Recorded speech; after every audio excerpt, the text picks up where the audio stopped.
All right, everybody, welcome to our second annual First Day of Spring live stream here on the Urban Gardener. I'm Enoch, and I'm really glad you're all here joining with me for this really great, what is basically our gardeners' New Year's, where we're all kind of like celebrating. So, oh, oh, oh, what's going on? What's, oh, sorry there. I had the wrong tab open there, so I hope that didn't really interrupt everything. But anyways, again, thank you all so much for joining with me here. I really appreciate you here coming in and celebrating this first day of spring with us. So, and again, we have some really special guests with us joining us this year. They joined with us last year, so this is really great to get together with them again. I've got my friend here from Norway, Christopher Brandsdal, and Khang Starr from Texas in the Pepperlovers community. Really great to have you guys here with me. Thank you for joining again this year. Thank you. Always. It's good to be here. Excellent, excellent. Yeah. All right, let me see here. I want to try to. I hope this is one's going to be good for us.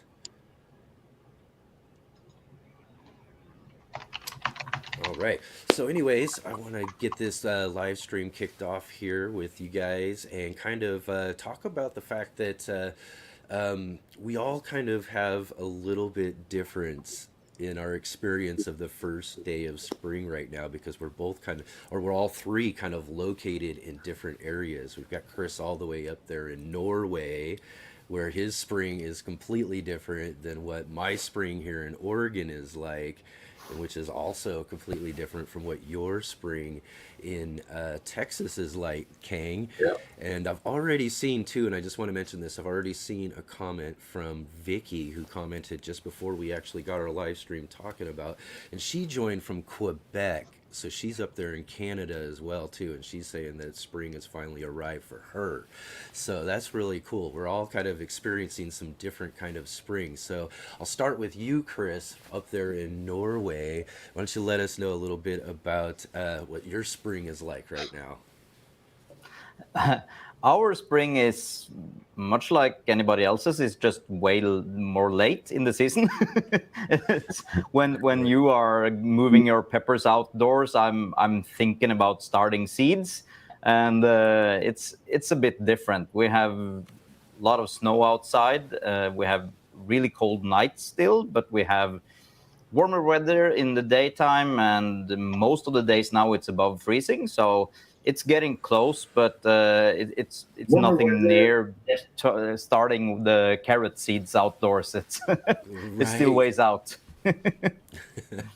Yeah, yeah, exactly. You know, and that's one of the things I really like about what you do when you're gardening and all of that is you are limited by that shorter season, and you do a lot of really wonderful indoor gardening with all of your hydroponic setups and all of that too. Just one of the really cool things about following along with your channel is you can watch almost all year round, and you've got something really fun going on there too. How about for you, King, down there in Texas? How is spring going for you down there, man? Oh, spring. I think spring is really here for sure this time. Our weather is a little bit confused. We got really hot weather, like a month ago, and then it freezes over, and then now it's back to being hot again. So I started a lot of, arugula seeds, and then the freeze came and killed it. So I had to start over. But right now, asparagus are popping up. My pears are going to open the bloom pretty soon. Arugula is going crazy. All of the spring vegetable are just going nuts right now. So it's great. That's awesome. So you got a lot of things really getting going, but had to deal with some of those off and on freezes, which is always a worry during the time when we're getting started with our gardening. Is the weather ready for what I want to put out here? And so sometimes we've just got to kind of take the risk and see how it Mhm. goes and get something started anyways, just to see if things can weather through all of the things going on. Let's see, I got Joe here. Joe says greetings to all. Thank you. And I want to thank everybody for joining all here with us on the live stream. Please get in the chat box. Let us know you're here. Let us know where you're growing from. If you got any questions for any of us or anything like that too, that'd be really great. So anyways, I also wanted to ask you guys about what you got going on right now at the moment, as far as your gardening or what you're planning on getting started here as the gardening season's ahead of us. And again, we'll start with Chris. Yeah, so I'm focusing now on getting my seedlings going. I'm a little bit late to the game. I was taking some chances, to be honest. I was rushing everything because I didn't want to spend too much time with my seedlings this year. And that backfired. So so I had to restart the whole thing, and now I'm doing it properly, the way I'm always used to doing it. So I'm just about getting started. But now my corns are putting out tassels, and my watermelon is setting fruits indoors, and I have soybeans almost ready to pick. So there's always things going on, and I'm just trying to get to harvest season indoors now before I'm able to move outside. I'm guessing in May. Yeah, again, you're talking about growing corn indoors. And I just saw your post too the other day where you got that little watermelon you're hoping develops out, growing a watermelon indoors as well too. That's really great. I think that's awesome. How about for you, Kang? What do you got going on right now, or you I planning on have a doing? lot going on. Actually, I started peppers at the Yes. end of February. So I have a bunch needing to be transplanted soon. I started a lot of spring vegetables. I'm growing something for the first time this year. It's called the miner's lettuce. That's Miner's something. lettuce. Yeah, I'm looking forward to that. Um, let's see. I have watermelons that I'm going to start soon, cantaloupes and Japanese melons that I'm going to grow indoors. So I have hydroponic projects indoor going on right now. A bunch of microgreens. Yeah, so a Yeah, lot.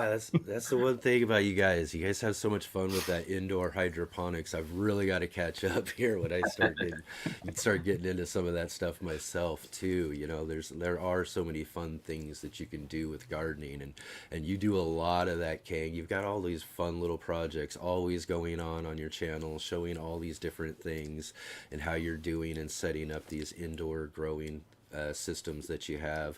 A lot of them I use myself, and have been for years too. So, in fact, in talking about peppers, I'll just bring these ones up here real quick. Let's see right here. I've got a couple of them. Wow. And look at that, solo cups. Where did I get that idea from, I wonder? Very But nice and healthy. yeah, I believe this is a yellow starburst. Is that one of the ones varieties you have? The lemon starburst? Lemon Yes. starburst, and then there was a yellow variety as well too. I Very picked out to nice. grow this year, but they look really awesome, wonderful starts. We've got a whole bunch more just right over here as well too. So I do got some indoor stuff going, getting ready for outdoors and all of that. But those fun hydroponic things that you guys got going on are great. I just want to kind of send a shout out real quick to David, who's joining us from Nebraska. So that's from Nebraska. And we got Eddie saying hi. And BD Beats is joining in with us. And he's saying hello to all of us here. So hi to you. And Joe does ask a question here. Chris, when does your outdoor season end? Oh, it depends where I'm growing. In the greenhouse, it's in late October, I would say my season ends. And out in the garden, it's by the end of September. Then it's you get the frost nights in late September, and then it's just downhill from there. Really fast, right? Yeah. Yeah. I mean, The different thing is that when you guys talk about the first frost or things like that, when you live in a warmer climate, it's usually just dipping below. but here we could get really, really hard frost. We could get winter temperatures in single nights in just the beginning of the end of season. So when that sets in, it's just all gone, everything with one night. That's great. Yeah, I mean, to think about that as far as like what we were just mentioning earlier too, the idea of even getting started ahead of time with things, you know, and doing that stuff, that is got to be just an even more riskier for you. When you're thinking things are like just right, you know, you could just get blasted out with a freeze really quick. All right, let's see. What do we got? Thomas. Hey, Norway calling. Hope you're all safe and healthy. Sean says, shout out from Minnesota. Minnesota, another really cooler part of the United States here. So hopefully your spring is looking like it's coming up here really soon as well. But again, I want to thank you all so much for joining with us here and getting in the comments here and asking questions and all of that here. It's a first day of spring live stream here where we've got Christopher Brandsdal. He's all the way up in Norway with us, and Khang Starr is down in Texas joining with us here on the Urban Gardener channel and celebrating what is basically what I call, you know, kind of Gardener's New Year. You know, everybody celebrates the new year back on the first of the year and all of that, but I think for all of us gardeners, we're really ready to go and geared up for the first day of spring. All right, and so let's see here. One of the things I saw, Chris, on your channel recently, you just did a nice little tour of your gardens there that you have indoors, and actually, you know, right behind you, why don't you tell us a little bit about that big monstrosity you've got right behind you? People might be wondering about. It looks like it's 10 plants, but it's only one tree. It's my hydroponic coffee, and I am so proud of this. I just wanted to show it off in the background. It's such a nice backdrop. So you get the blank leaves, and it is such a fun thing to grow. And that's, of course, because Khang convinced me to try something hydroponic. And I was, I don't know if that's something for me. I enjoy the soil, but maybe I can do some kind of project. And it ended up taking a little bit more resources and space. So, yeah, it is a fun thing to grow. And it grows so fast when you have it in water. It's just crazy. It's crazy to see that I can do things indoors that I'm not able to do outdoors, and it's also so fun to see that with the new technology, with the grow lights and everything, there is no limit, because with these types of grow lights you get these days, you can really crank it up more than the plant can handle. So it's even brighter than the sun at summertime. And with that, when you control and combine everything and you kind of do your magic things with it, anything is possible indoors. It's just a matter of space. Right. So yeah, it is a fun thing. I'm just waiting for flowers now, and hopefully I can get some beans to get 1 cup of coffee. 1 cup of coffee, huh? That's about what you're thinking you're going to get from that? I'm not sure. I'm guessing if I had the possibility to let it grow out to a full tree, I could of course get more, but I need to keep it low. And with this type of setup, it grows into the grow lights within 2 weeks, 3 weeks, wow. And I have to chop it down every single time.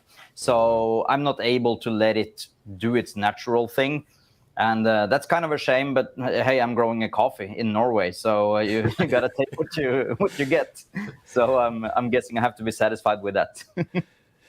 No doubt, that is so amazing. Yeah, I really loved seeing that. That's just great, and the whole setup you got there. You really took it to a whole new level too, and that plant is just really doing great. Let's see here, what do we got? Just watched Christopher's indoor garden video too. Looks amazing. They're like a mini rainforest.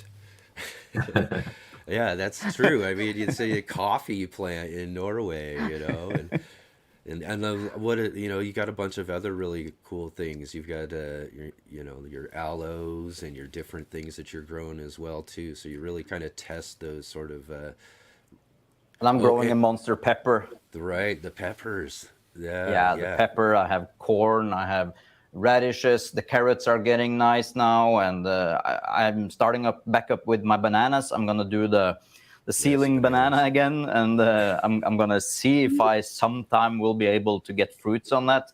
And everything is just clicking now in the garden.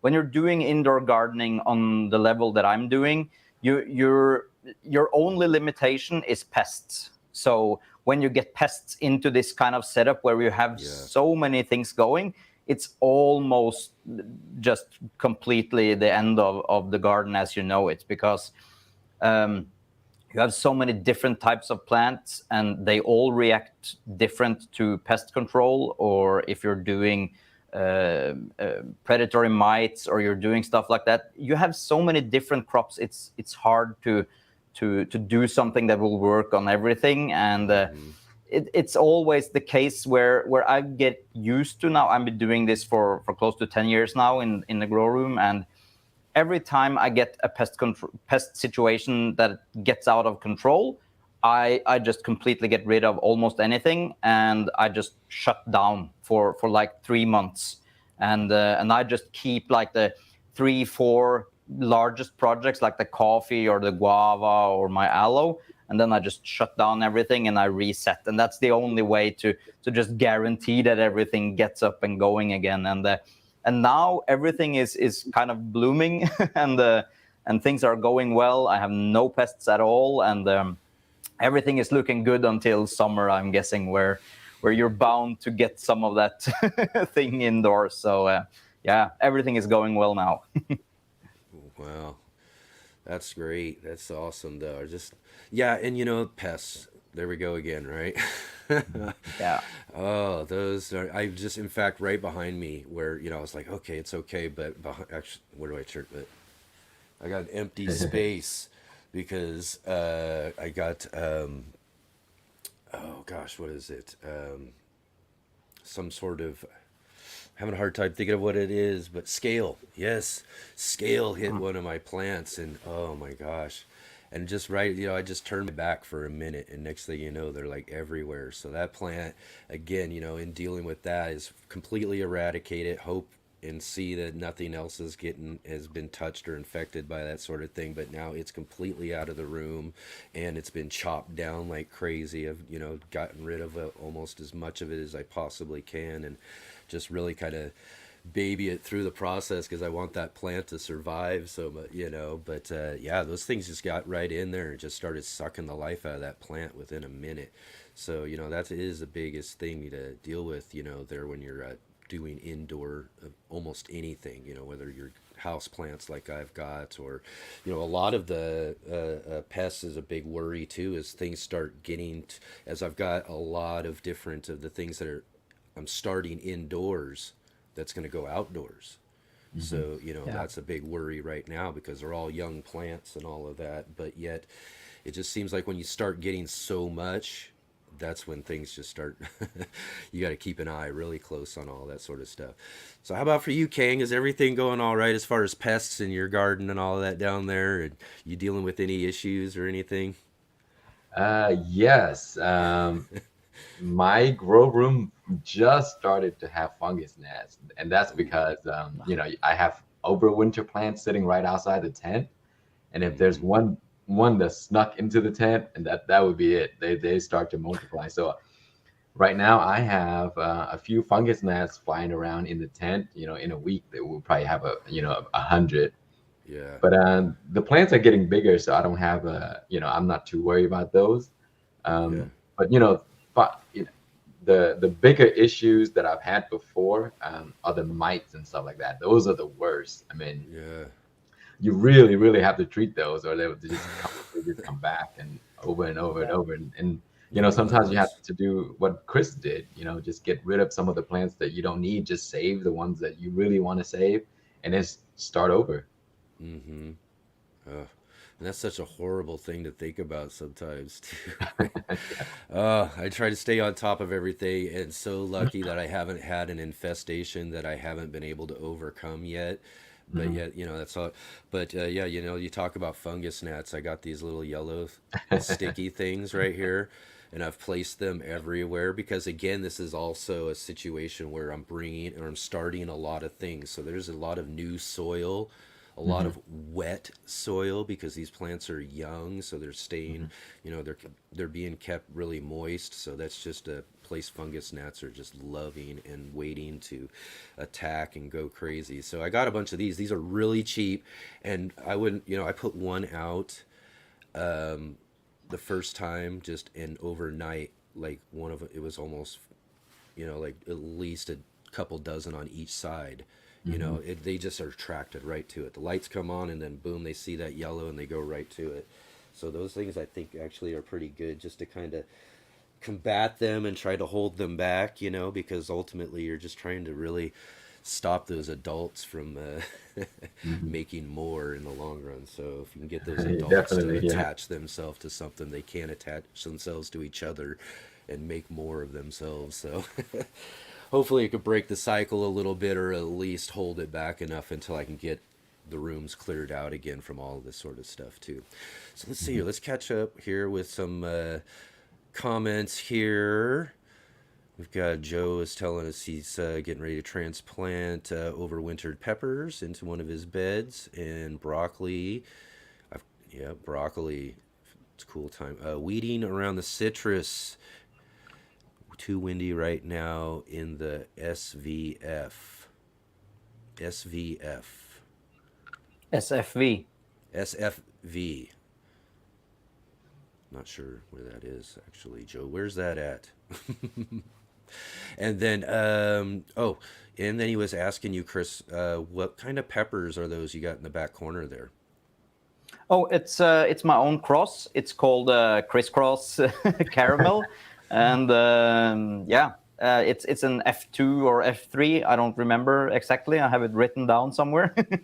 So I'm Uh, growing out 5 different plants in one bucket. So that's probably the reason why it's just taken off. So yeah, I'm and the, hoping to get some more. I'm gonna move the whole thing outdoors this season. I've been having it in the same pot without any cleaning for 2 years now. So yeah, that's possible with peppers. Impressive. Looks nice. yeah, it does. In fact, you were showing it really up close in that tour video you did too, and that's I think it's like the coffee plant, just everywhere, huge pods everywhere, all of that. That's really cool. So it's a cross that you've developed yourself, that you've started. So you say you're in the F2 or F3 phase of it. Yeah, it's something that I've crossed with different types of peppers, and it ended up being. I finally got one plant that turned in more to a caramel color. I really enjoy those types of peppers, but the worst thing about that pepper is just it takes forever for it to ripen. It hangs on the plant for months on end when I have it outside in the greenhouse. But once it turns color, it's going from the dark green into turning more caramel, and then it stays that way, and it turns a little bit. Some of the pods on this plant turn a little bit lighter, and some turn a little bit darker once they're fully ripened. So it's all types of colors. I'm growing Gotcha. that one too, Chris. I grew it last season, and man, it produced so many pods. And you're right, it does. It turns from green to like a chocolate color, and it gets really dark, and then it gets lighter at the end. Yeah, Just kind of Yeah, lightens but up. it takes forever. But there's so many pods, so it's a nice plant. yeah. What would you say the heat level on it is for the pods? Too hot. Too hot. Yeah, it's with the things that I've crossed it with. I don't remember exactly what that is because I have it written down somewhere. But it's habanero plus. I would say the ones that I have growing here now. It bites a little bit more than the regular habaneros I've been growing. Okay. All right, and then let's see here. BD Beats was saying Enoch and Panel What are you looking forward to growing the most this season? Anything new to try? How about you, Kang? You got anything new, or I think you mentioned something earlier there, or something you're looking forward to the most growing this season? Um, this year, I'm trying to grow Sakurajima radish again because I last season I grew like a huge radish, and then we had a freeze. Oh my gosh, it killed my huge radish. It was just so Oh, big. It's supposed to get bigger, and wow. those are like grown in Japan. They're like in the island of Sakurajima. You can actually have a tour, and you can visit the island and grow your own radish, and then come back and harvest it and put your name on it, and you get to weight it and everything. And then if you have the Wow. champion radish, you go in record and all that stuff. So I have seeds for those. So I grew it last season. Man, it got so big, and it died, and so I'm trying it again. That's So, It's really fun. It's just humongous. I wow. posted on Instagram. People were like, "What is that thing?" And So, that was not even full grown yet. It's just. and they grow for size like that. That's the Yes. variety itself. It does. Yes, and then for the radish, you can eat the root, of course, and then they make fries like French fries instead of potato. They use radishes. You can do fermentations. You can do pickling, all kinds of stuff. You can do soups and all that. It's great. It's enormous, and it tastes pretty good. Tastes pretty good too, huh? Has any of you tried pickling radishes before? Yes, Yeah, I have some right now in my fridge. awesome. Because I got a tip on my Instagram when I was showing my radishes. I had too many, and it's just a narrow window when they're good. So you need to do something with them. And somebody tipped me for pickling them, and I was thinking, that might be a fun thing to try. Yeah, I want to try pickling with a few different things this year. It is actually kind of one of my goals is to kind of do some of that sort of stuff. I haven't got to try yet, and talking about radish, like a big radish and all that, and it's great that one's grown to be so big. I had a French breakfast radish I grew about what was it, two to three seasons ago, Hmm. and so when I grow out a bunch of radishes, I'll pick and eat a bunch of them fresh, but I want to make sure that some of them are left in the garden so that I can let them go to flower because for one, the pods are really edible and really good. In some varieties of radishes, they're even, really good. And I think even Baker Creek has this one that's just specifically grown for those seed pods. So I like Hmm. to make sure I grow some of those because I really like those seed pods as well, and then also, also to possibly collect some seed. So Hmm. I had one of these French breakfast radishes, and they're just, they only grow really a couple of inches, but they're a long type of snacking radish. And so I was just like, okay, I'm gonna let this one go fully to seed, and it wouldn't go to seed. It just kept growing and growing and kept putting out new fresher leaves and really stayed tight and low. It wasn't trying to stretch out to go to seed at all, but this thing just kept growing and it looked like it was putting on muscles like a bodybuilder, and just kept going and going. And even and through the summer, this is the thing, you put your radishes, they're a cooler season crop, and so during the summertime should push a radish to seed. And especially when you're getting into those 100 degrees that we can get on for weeks on end, even here in Southern Oregon.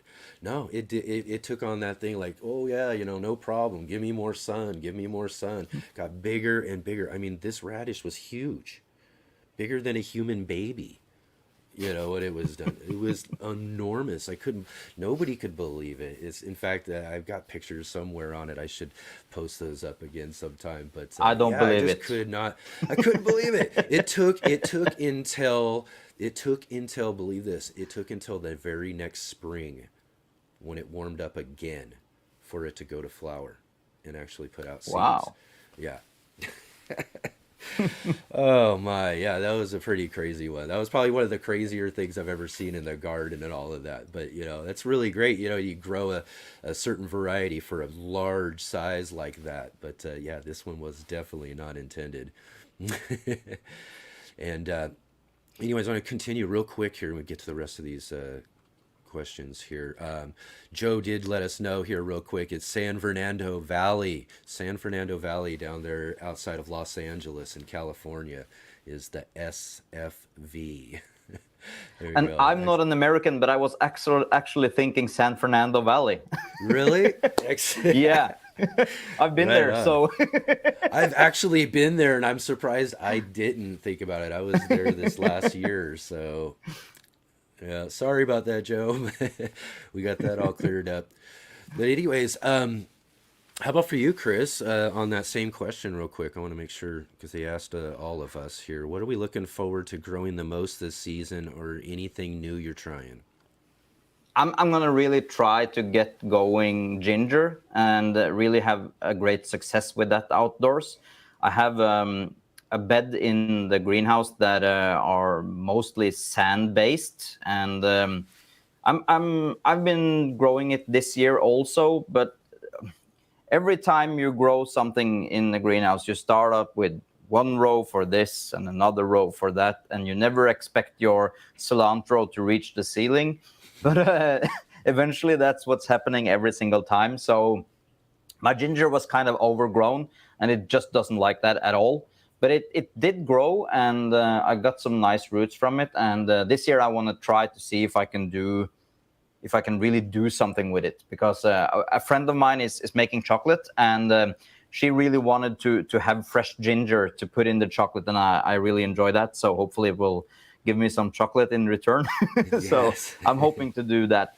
And also I'm going to try to start a lemon tree outdoors in the greenhouse and see if that's something I'm able to do year and year and year over. So I'm just making everything a little bit worse for myself every single year, and having a lemon tree is gonna up the ante a little bit, because That's that's definitely I going to have be a my challenge. yeah, it's gonna be a challenge, and I have my fig tree, and it's been producing a lot of figs last year. It was so beautiful. I've been growing it from a tiny stick like this for 6 years now, I think. And this year, when I went down to clean the greenhouse, I discovered that mice have been going into the greenhouse, and they have just taken off all the bark around the base of the tree. So I think I have lost my tree, and that's a Oh shame. my. But I have 5 more years to start a new one, so I'm just gonna get right back on the horse. Oh yeah, definitely. Yeah, that's going to be something to see. And you know what? I'm perfectly confident that you will be able to grow citrus right there in your greenhouse. That you're going to figure out a way to get that done for sure. Yeah. You know.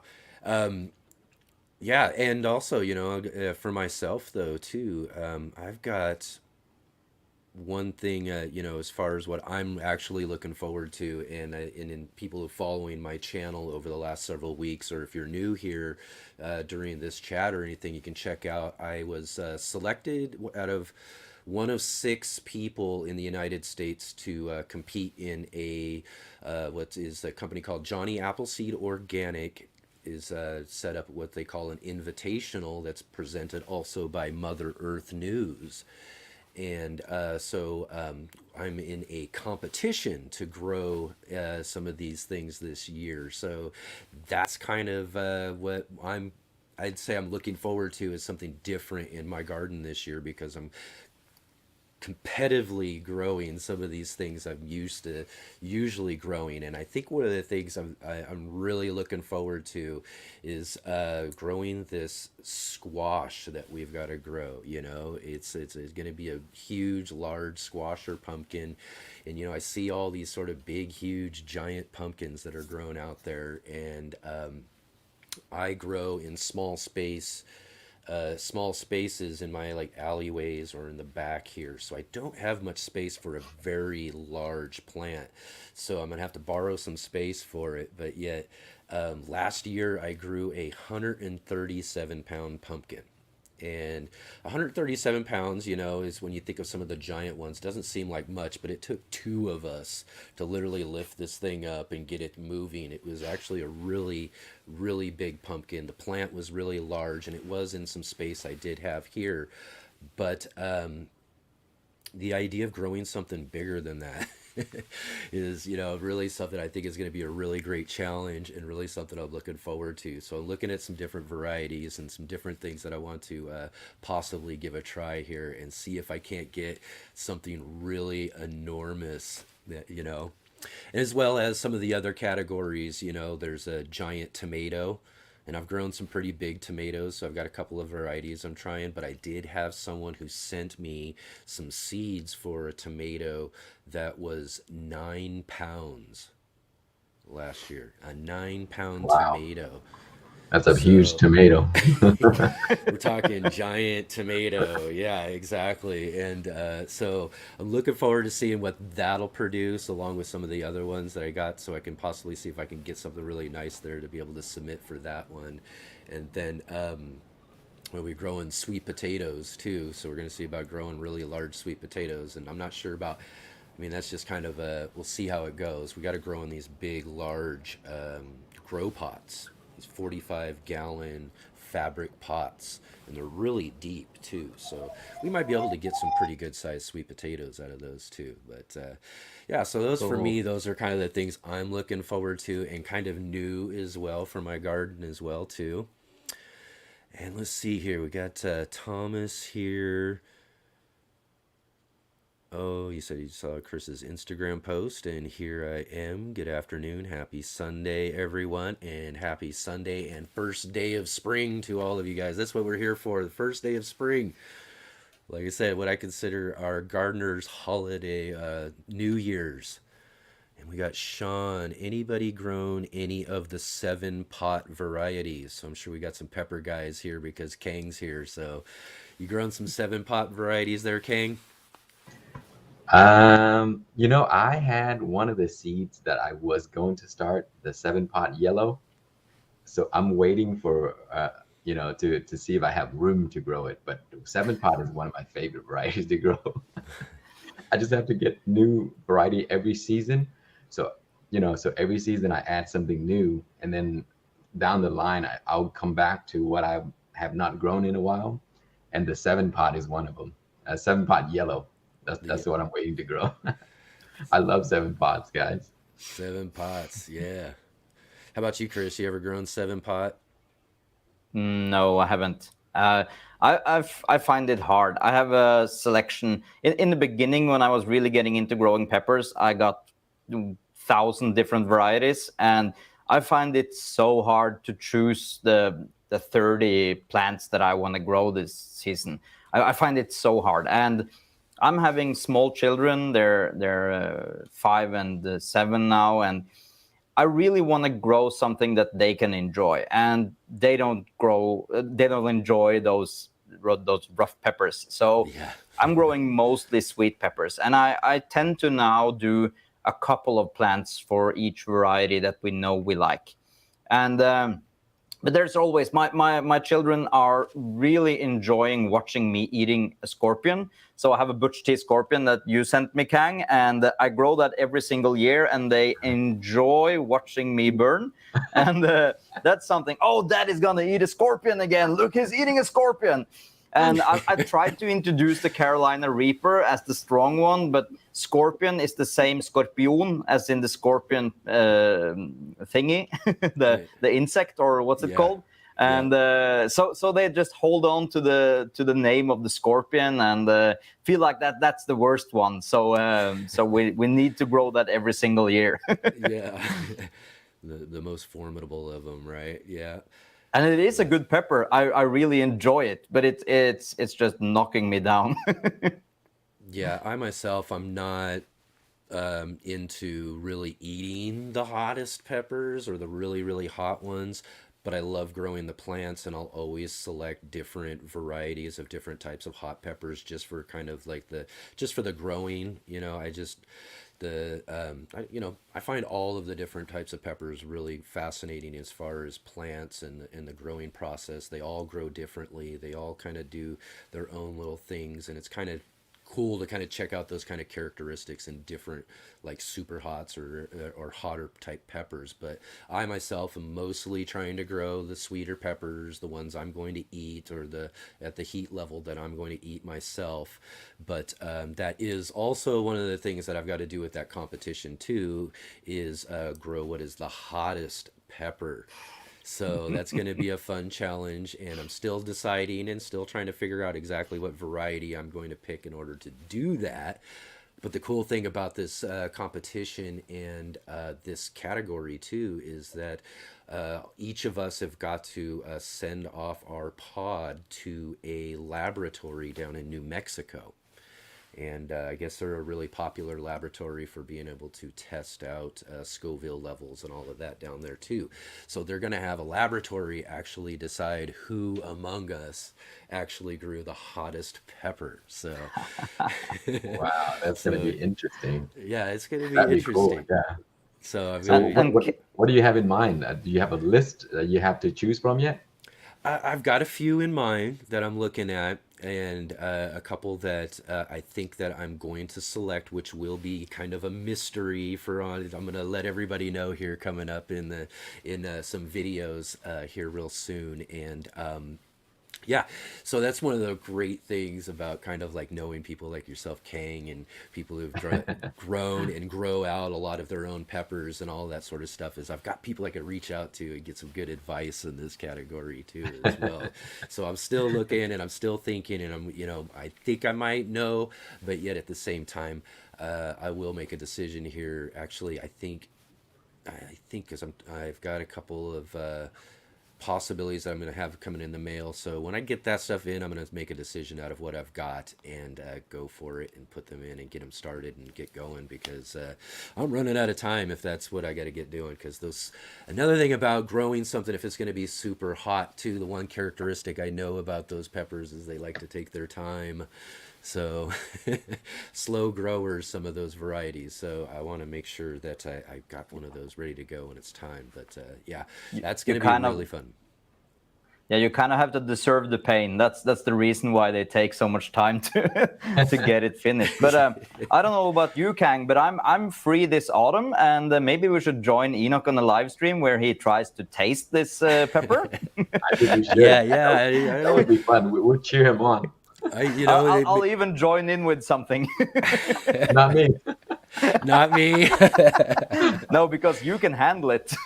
We can't. I will tell you though, I do have a friend who has actually volunteered to try this for me. Actually, I don't know if I have the guts to actually do it myself, because I see some of these guys out here who are eating and doing pod tests and all of that, and I don't. I'm going to be, and there's the ones that you see, the real funny ones, the people who just try it, who haven't tried before, and they're hopping all over the place and all of that. And that's definitely going to be me. I wouldn't know if Yeah. I think Chris can do it. Chris can join you. He does. He can handle the heat pretty well. He can handle it. He can handle it.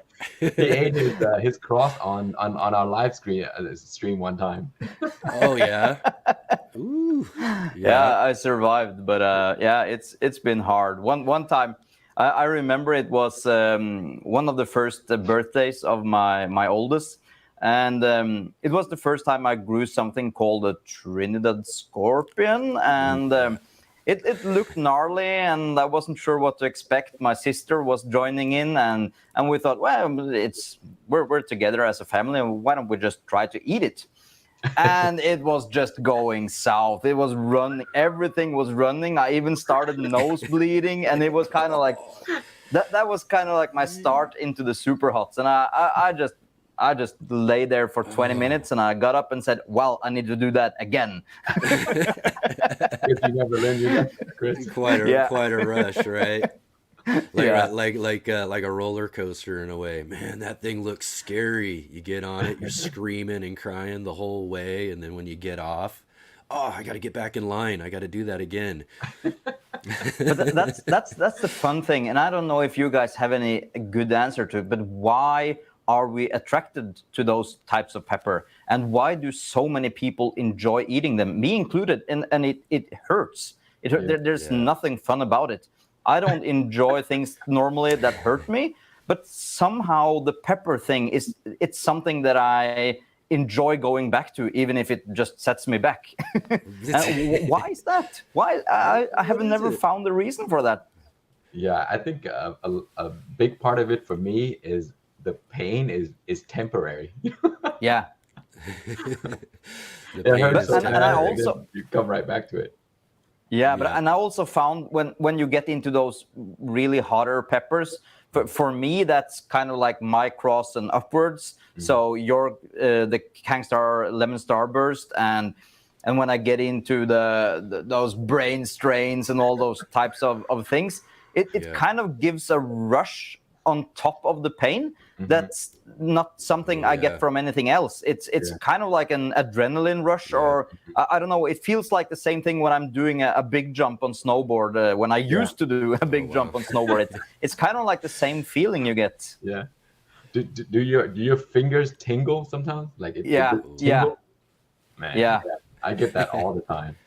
I get the Yeah. tingles and I get goosebumps all over the back, and it just everything is just going south. And your ears start to ring. That's Yeah, like yeah. what I get all the time. Yeah, Oh, you that's get just too get the hot. popping. So that's all sounding great, Enoch. I definitely recommend trying that. I had kind of a mystery pepper that grew in one of my containers was it last season?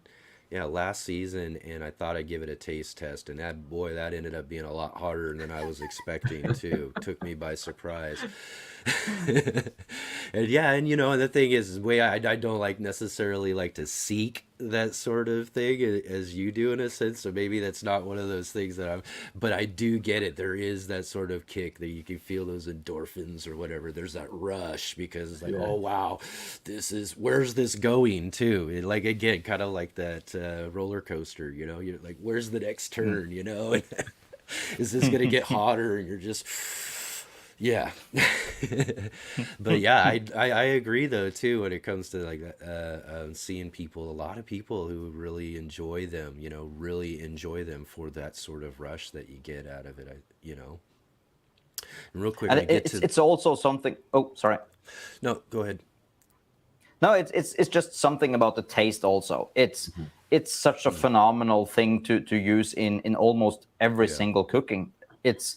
We use peppers, like for instance my crosshair, we use it all the time when we have tacos or we have fish or whatever. It's so versatile, and you can use so little and get so much taste out of it. So it's not. I don't grow hot peppers for just sitting eating like an apple. That's Right, just right. not the way I do it. I grow it to add to the flavor of dishes, and Yeah. that then it's not that hot at all if you use it just a little bit. Yeah. All right, let's see back here. I'm gonna try to catch up again here. Got a bunch of great people leaving a message here. How to Garden. Hello, everyone. We've got OMFUG. Great guests. Absolutely. We got some great guests here joining us again this season for our second annual. This is kind of fun to say. Second annual first day of spring. And then we've got Allison here was saying hello. And Chris joined us, a friend Chris here of the channel. He's from down in Mexico right now, saying hola. And we've got Matt Peppers here joining in, saying howdy. And and Chris is saying that he got to do a pod test from me before. That was fun. I got to meet up with him. He actually used to live here in Oregon, and that was my first season of doing YouTube and all of that. And I grew out a Sugar Rush peach, and yeah, and I believe I got the seeds from Chris. Right? Didn't you send me those seeds? I believe. Yeah, I actually used one of those packets I had left over this year. So, so and it sprouted. So yeah, they're Yeah. still good, and I love the Sugar Rush peach. It's I think that's my go-to pepper when I'm out in the garden doing gardening and I just want to snack. I just want to have something instead of a can of soda. It's like just grabbing one of those peppers and hope they're not too hot. But it's just a beautiful pepper. I just really enjoy that taste. I like sugar rush as well. I grow it almost every season. Actually, I don't really grow it. They just grow themselves sometimes. You know, they just fall off. And then the next season, they're the only one that would sprout up. And so, I usually take the healthiest looking plant that are volunteer and I'll grow them. And it always happened to be the sugar rush for some reason. They're just very hardy. They're tough. They can grow in heat. They're beautiful. They produce a lot. The peppers are delicious. And they're very easy to grow. And I tell people like, hey, what's the easiest pepper to grow? I say, try a sugar rush. You can't kill it. Yeah. That's awesome that you get them to volunteer for you. Volunteer peppers. That's awesome. Yeah. And the sugar rush. That's kind of like my main problem was last spring. Was the year before I left all the fruits on the plants and they kind of just rotted away over the winter. Because I was thinking, I'll clean it up in springtime. But that is a huge mistake. Because indoor in the greenhouse, I have like a 500 square feet greenhouse, and there is no weeds there at all. So all the space are available for those volunteer peppers and tomatoes. And the worst enemy that I have is actually the ground cherry that you sent me seeds for, Khang. It's the low growing variety. And I don't know how, but they are everywhere in my greenhouse. I grow it in one space, but I kind of think that the mice are in there in wintertime and eating of the fruits that has been fallen off, and they're digging it down into the soil all around the greenhouse. And I just pick them everywhere. So I probably never ever again have to start them from seed. I'll just let one of them grow every single year. And it just goes on and on. That's what I'm having right now. My ground cherries, they just grow on their own. They, the birds will come by because they're delicious. They're very sweet. And so they'll eat it and they'll probably drop one somewhere else and they'll just grow. And maybe the rodents, they carry it somewhere. So I find ground cherries just growing like, across the yard. And I'll just pick them up, put them in a shaded spot because they can't handle the sun too much. And they're very low and they spread out, and you have tons of little berries that are just so sweet. And once they get going, you're not able to keep up with it because it's always producing the fruits and they are dropping once they're finished, and you end up with kind of droppings all over, and I don't see how you can really avoid that. And those are similar also in the sign, kind of the lantern covered type of plants that are like tomatillos. And I had the same issue with tomatillos a few years ago that I'm now having with ground cherry, because it's so, like you said, Khang, they're all up and down my alleyway, sprouting up all over the place. I mean, everywhere. So whether it's rodents, birds, or whatever, or if they're just tumbling their way down or something like that, they're finding themselves all over the place, and they come up all over and at all times too. It's like, so what I think, if they get, like, say somebody comes through and it's an alleyway, so the soil kind of gets kicked up a little bit. New seeds will find their way up just enough to start sprouting again, and you'll get new ones coming up a little bit later here in this area, or another one's over here in that area. But they are really great too.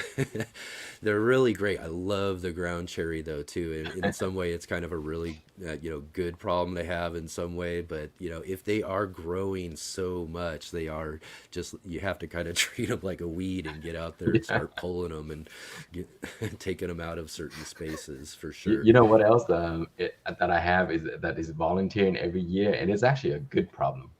So I grow a lot of romaine every season, and romaine, you guys know, you grow lettuce seeds, they just drop all over the place. And like right now, I just dug up like 50 lettuce romaine in my grass because I don't treat my grass. It's all natural in the backyard, so it's very nice and clean.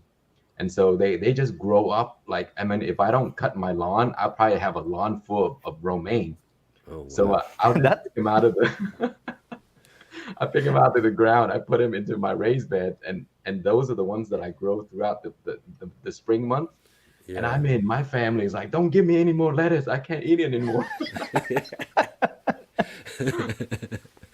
Yeah. That's great for, yeah, especially for volunteers. I've led a couple of different varieties, and I've got this red variety that volunteers up a lot. Yeah, But real quick about that tomatillo though, a few years ago, I didn't even grow the tomatillo. your neighbor That probably came did. in from another garden somewhere, I think, because it just started and popped up somewhere. I was wondering what it was. I had to ask my neighbor, you know what this is?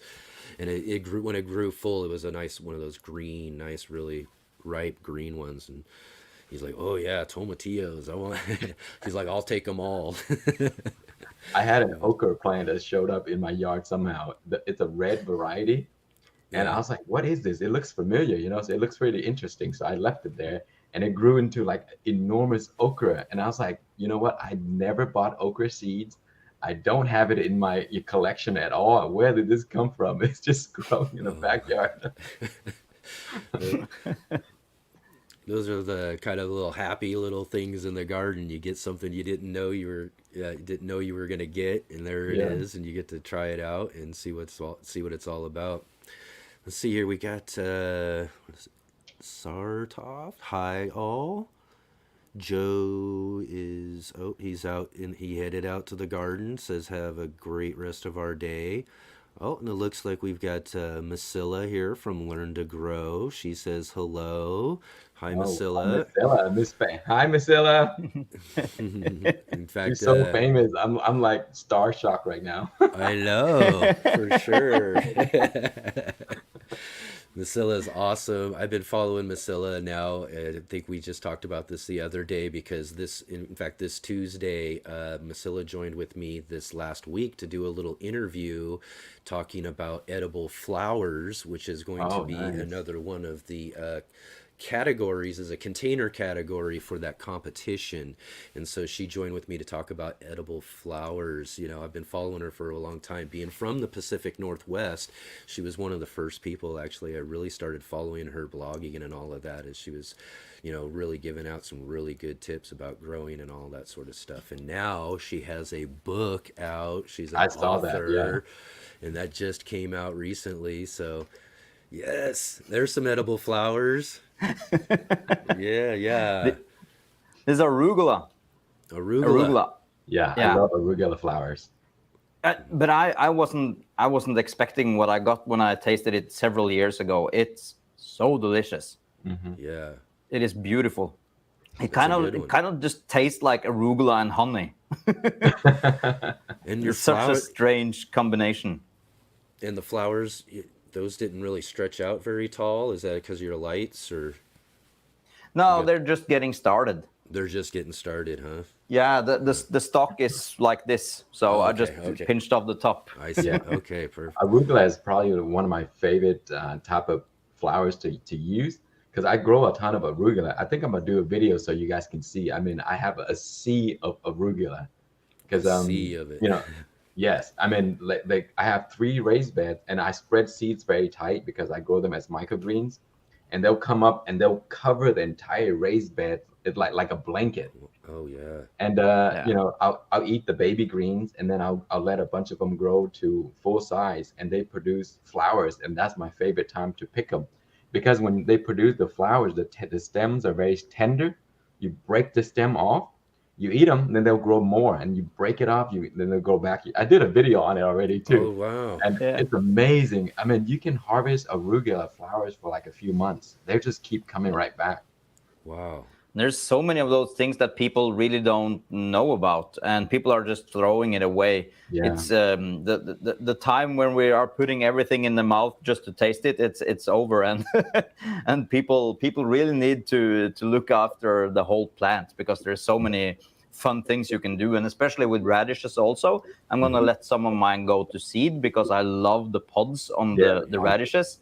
They are so sweet, and they have the radish taste, and yeah. There's so many good things. Yeah, those Speaking of rad. that, Chris, Yeah. if you ever want to grow a radish variety that produced the most pods ever, It's the Miyashige.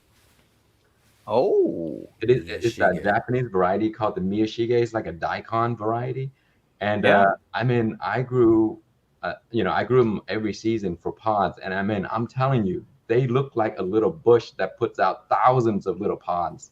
Oh wow. And you Wow. can pickle them too. So they're Okay. really good for pickling. I need to Or you find just some eat them raw, seeds. and just pop them in your mouth as you work in the garden.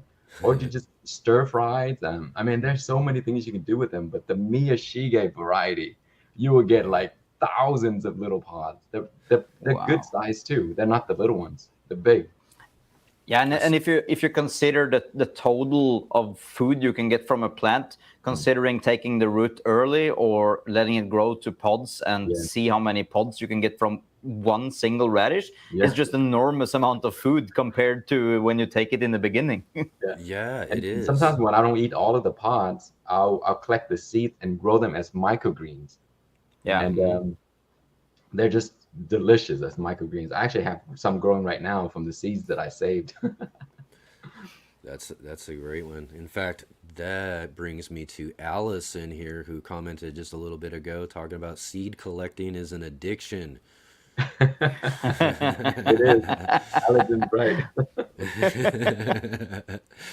Trix Oh yeah. joins in saying edible flowers are interesting, very interesting. In fact, I'll just say that that category for the competition was first just a flower container category, and it was just flowers in general. Was the idea of doing a kind of a growing an arrangement, and that was like my, I was like, what am I gonna do? I'm not much of a, I don't grow very many flowers and all that sort of stuff. So then I immediately went to like, oh, maybe I know like nasturtiums. I've had those. I've had a couple of different types of flowers that are edible, and that was kind of like that's what I've got to do. I've got to grow edible flowers for this arrangement.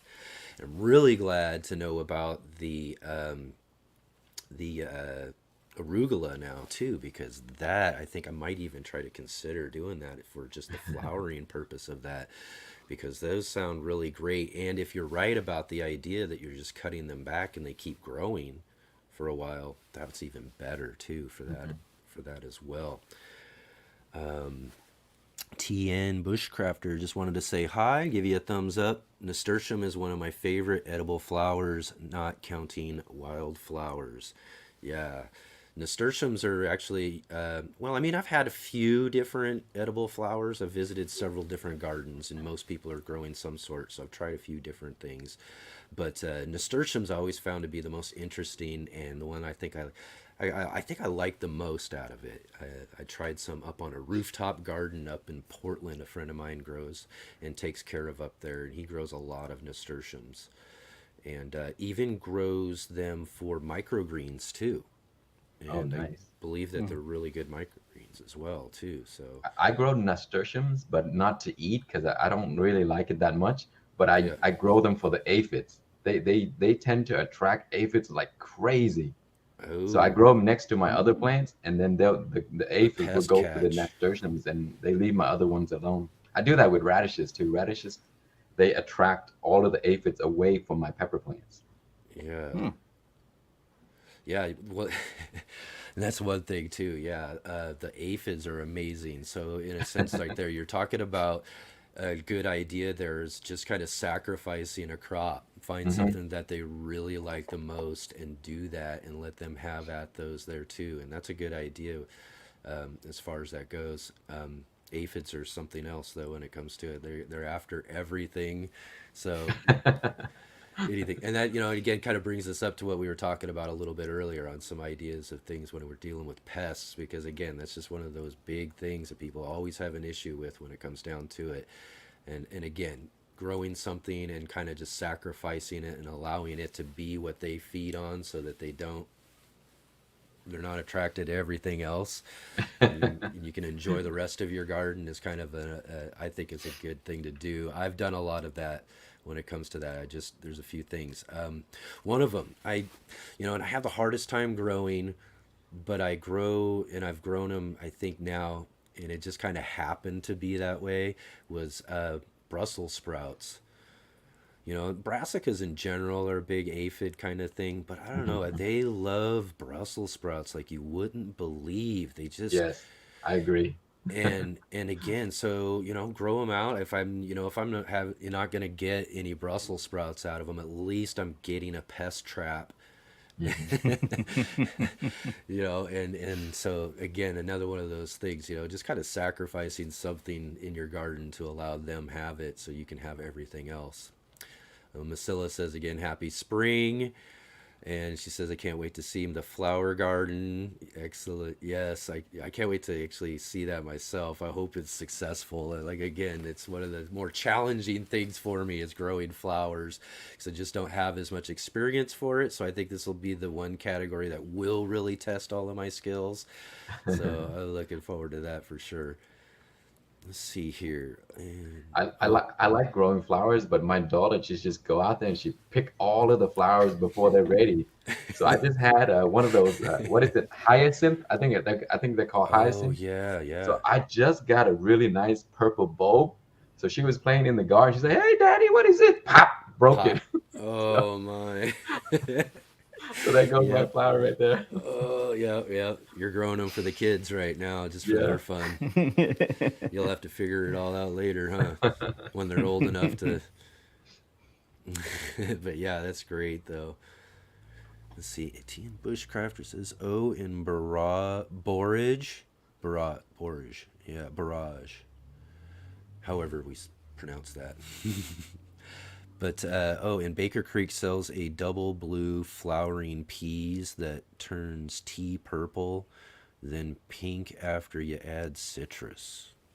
Hmm, Mm. that's interesting. Missile's outside, going outside for the rain. I have.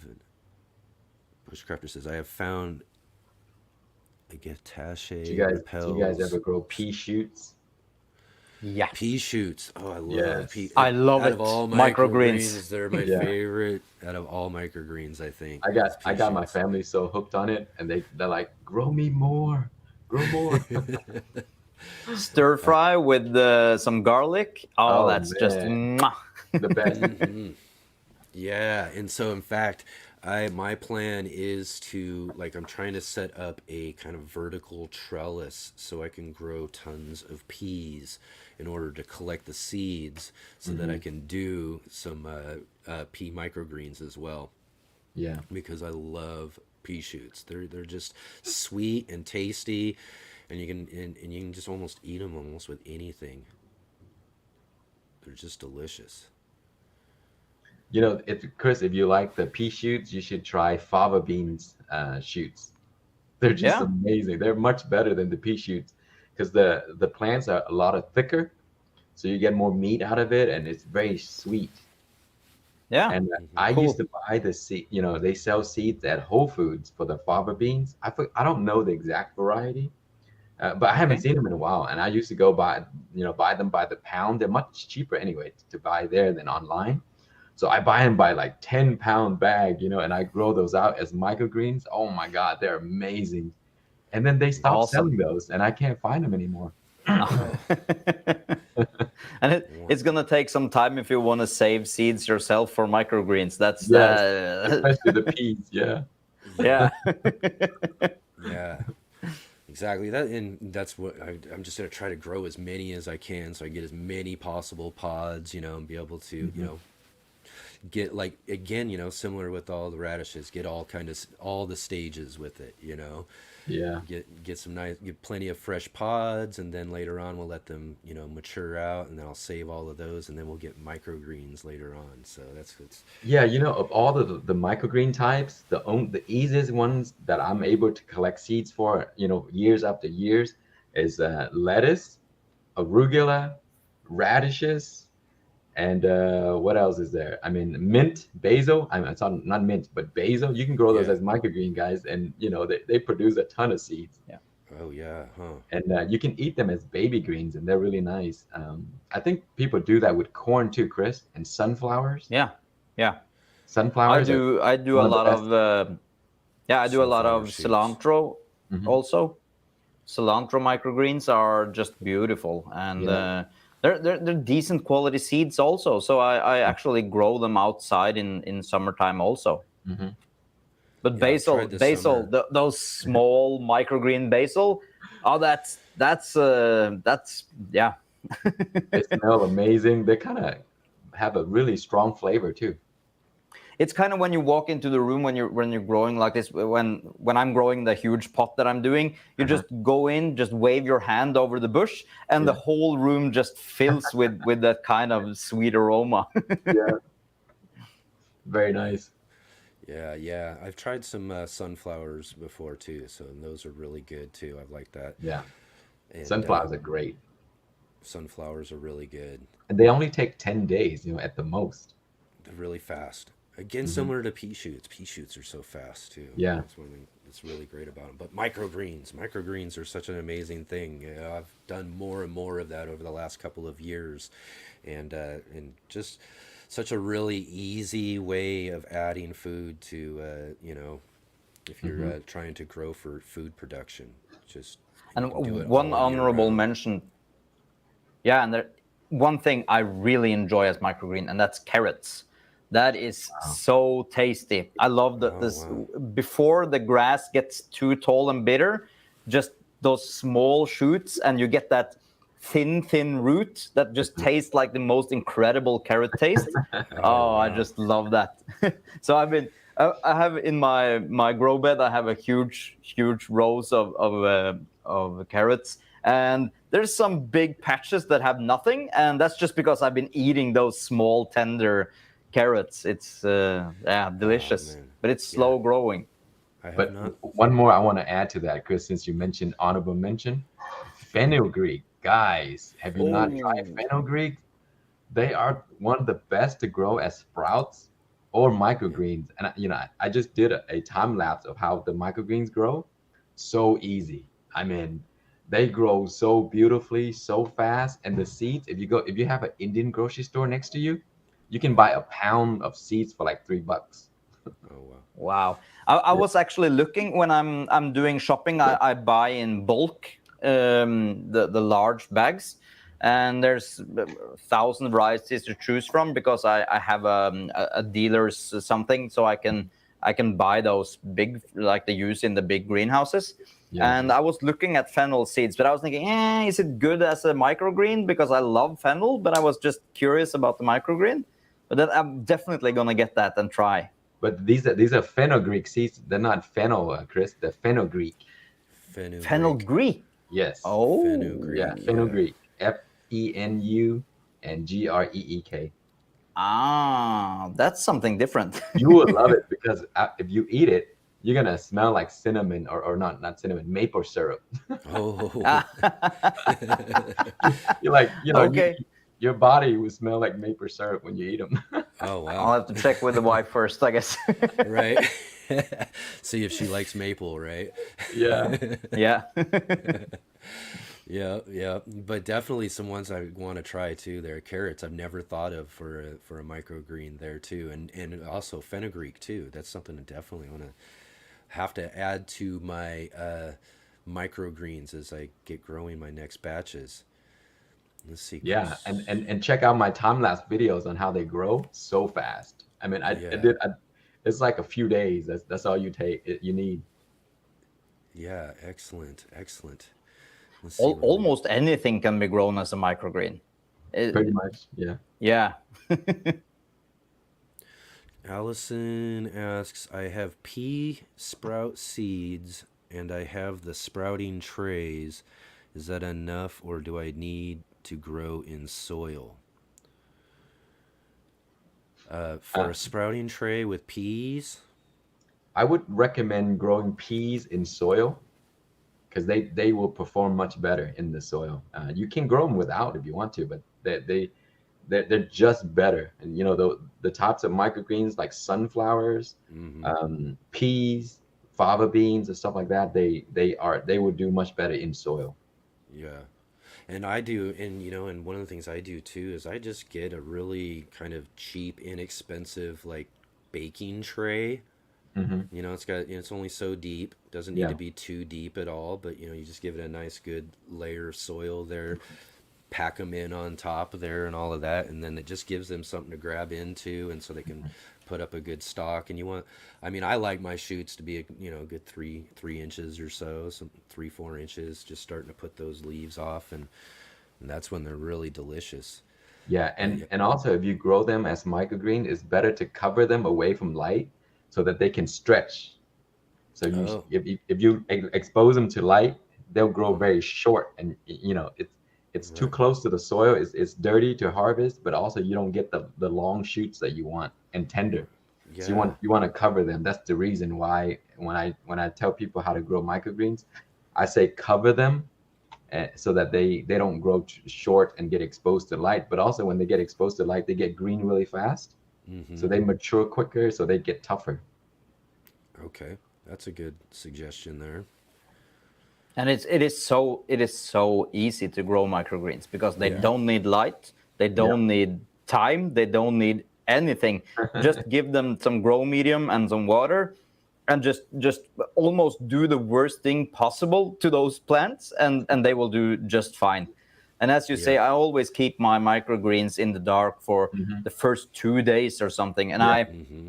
I also even like to get a press on some of the microgreens Hmm. just to make sure that they really They really get spring up. strong and push up. And then when they get to a decent size, as you say, just put light on them and they green up straight away, and they're ready to go.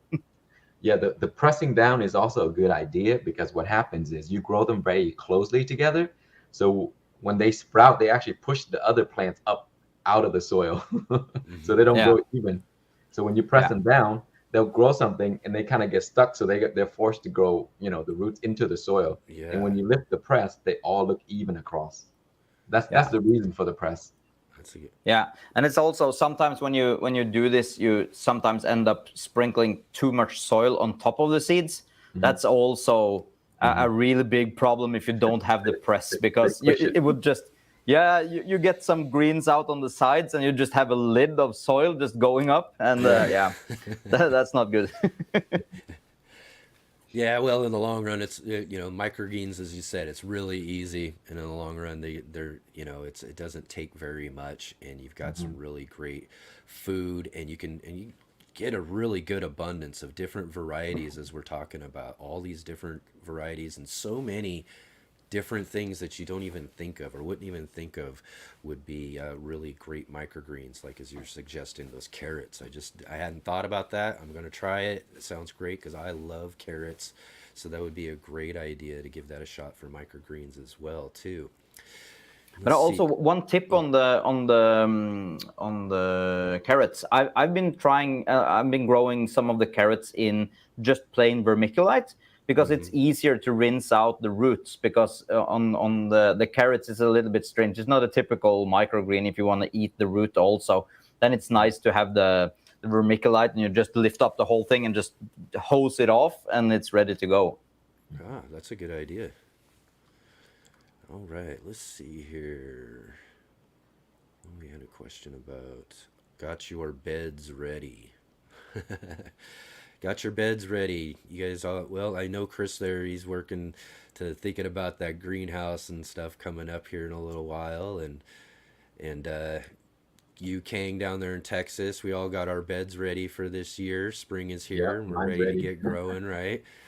Yep. So that, and oh, one other thing I'll mention too for people watching here on this channel too. Also, I started a small micro farm this year on my friend. Oh My wow! friend Congrats. hooked me up with his front yard. He's got a big corner lot front yard, and what we're going to do, getting back to peppers, is we're going to grow cherry peppers, and we're gonna make this really cool. I think it's a pretty delicious kind of. It's kind of a sandwich condiment called the Hots. They call it over on the East Coast. It's really popular over there, and it's just basically a pickled pepper relish kind of deal. And we've tried several different varieties of this, and a friend of mine was really interested in that idea. And he's like, if we do that, let's try this out. Let's make a product out of our micro farm. So So again, it kind of made me think about that when they asked, "Do you got your beds ready there?" Because we just spent several hours here this last week or so, tilling up and getting this whole front yard because we're going to try to turn a front yard, which has been growing grass and weeds and all this sort of stuff for however long this property has been there. Now we're going to try to turn it into some nice garden beds. We've got big 20 by 40 foot plots, and we're getting that all set up there too. So getting those garden beds ready. So that's going to be something fun that I'm really looking forward to doing. And hopefully everything works out and is pretty successful with that project. But taking my gardening to a whole nother level this year. Well, excellent, guys. You know what? I'm going to actually say here we are approaching well over an hour here, heading towards an hour and a half, which is really a pretty good amount of time for a fun live stream here. We've had plenty of people here joining in and asking a lot of great questions, and I really appreciate all of you here joining with this live stream and catching up here with my friends from Norway, Chris Brandsdal, and from Texas, Khang Starr. Thank you guys so much for joining with me here today for this first day of spring and celebrating our gardener's holiday again here as we're getting everything growing. And just real quick, before we get going too, you all have channels as well. So I'd like to give you guys a minute here, just kind of let everybody know about what's going on your channel and what we look forward to and all of that as we say goodbye here on our live stream. How about you, Chris? What do you got coming up? Yeah, every single year is the same thing. You get high hopes of everything that you're gonna do this year, and it almost every single time ends up slower. But this time I'm actually on the way up again. I'm able to produce content now. I have been super busy with work the last year, so it's been super hectic. But now I'm really into it. I got a new camera, and I'm really excited about it. My indoor garden is doing better than for years now. I'm interested in doing content more and more regularly now. And outdoors, it's going to be so many things that I want to do. Since I'm building my new office on our land, I have to dig up my whole outside garden this year where I had my raised beds and the hoop house and everything. It's going to be dug up because I need a new electrical inlet, or what's it called? Mm-hmm. So I just see that as an opportunity to redo the whole garden area, and all of those things I'm really looking forward to film and to be less critical about what's worth filming and just get the camera rolling. That's my main goal this year. So hopefully there's going to be more in near future for me. That's awesome, man. And again, too, and that's an advice I'm getting from you too. And I'm trying to put out as much content as I can as well too, and not being so critical of certain things and just get it out there so people can see, because you got a lot of really great things growing on there. So I really encourage everybody to go check out Chris's channel and see what he's got growing on this year too as well. And how about for you, Khang? What's happening on your channel this year? I think this year I just started doing a lot of time-lapse videos of things, because I think the time-lapse can really show people how easy things are to grow, Yeah. because you can see it growing in front of your eyes. So I've been doing that with microgreens. I've been doing that with a few of my hydroponic projects, and you can really you see that it's actually set it and forget it, And so I'll be doing a lot more of that in using different plants like tomatoes, maybe different types of vegetables. Like I started doing romaine, and then Chinese cabbages. Those sometimes can take 3-4 months. I did it with radishes, a bunch of microgreen stuff. This year I'm also doing like fruit salad trees. Like I saw a bunch of people grafting to make one of their tree look like like a salad, a mixture of everything. Oh, And wow. so my pear tree right now has 9 different grafts from 9 different varieties, and they all produce 9 different type of fruits on one tree. And Oh, wow. the reason I'm doing this with pear tree is because companies, they do sell like 4 or 5 in one pear tree, but I have never seen a video on YouTube showing how it's grown and what it looks like in the current stage. There's a Mm-hmm. few videos that say, okay, I bought this 4-in-1. Here it is. Look, Yeah. and it's small, I Yeah. want people to see because it's not available on the internet right now. Yeah. So that it can happen and what it would look like, and with fruits and everything all on it. So Yeah. yeah, that's what I'm doing this year. I'm very excited about that. I'm not an expert in grafting, but I can say when it comes to pair grafting, I'm pretty good with that because Yeah. I do it so much, like every season, and I think this year I've gotten about 90% success on grafting pairs. Oh, excellent. So So yeah, That's very good. you've got yeah, 9 different varieties of pear on that. on one tree, yes. Wow. Yeah. Again, like I said, Awesome. I've seen the 5-in-1s and all of that, but I've never heard of 9 on one of them. That's really great. So if you got all 9 to work out and grow out really well, I'd have to say that you're doing pretty good with the pear tree for sure. And really looking forward to that because you're right. I don't see very many people showing those grafting processes and all of that sort of stuff. So those would make some really excellent videos for everybody. And so with that here, I'm gonna send us all off here into our gardens to get all of that work we've got to get done here real soon. And be sure to check out Kang's channel to see some of those fun time lapses that he's doing there too, and Christopher Brandsdal's channel up there in Norway, and see all of his fun gardening that he's got going on. Thank you guys again for joining me here on this live Thank you for stream. having us. Thank you. Thank you. Absolutely, absolutely. And thank you everybody for joining with us too here and joining here on the channel. Be sure to hit the like button, hit subscribe, follow along with all of the things that we've got growing on this year. It's going to be a really fun gardening season here this year. So with that, we'll see all of you on our next live stream or our next video.